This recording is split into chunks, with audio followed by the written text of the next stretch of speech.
পরিযায়ী শ্রমিকের মৃত্যুকে কেন্দ্র করে নৈরাজ্য সৃষ্টি হয়েছিল বেলডাঙ্গায়। বেলডাঙ্গা নিয়ে রাজ্যের আবেদন খারিজ সুপ্রিম কোর্টে। কলকাতা হাইকোর্টের রায় কোনো রকম হস্তক্ষেপ করল না সুপ্রিম কোর্ট। এনআইএর হাতে নথি হস্তান্তর করার নির্দেশ জারি করেছিল কলকাতা হাইকোর্ট।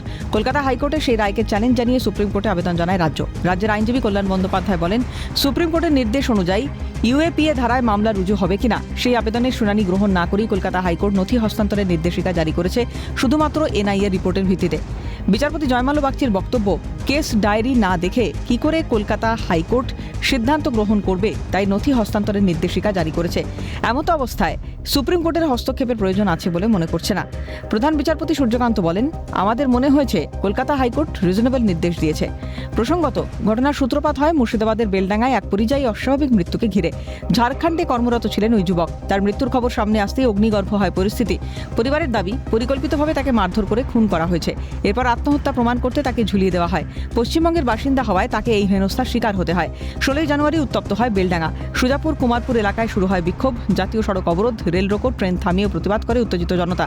পরিস্থিতি নিয়ন্ত্রণের বাইরে চলে যায়। ভাঙচুর থেকে সাংবাদিকদের ওপর হামলার অভিযোগ ওঠে। ব্যাপক পুলিশ মোতায়েন করার পরেও উত্তেজনা থামানো কঠিন হয়ে পড়ে। Abhirupa Hazra report, Calcutta news.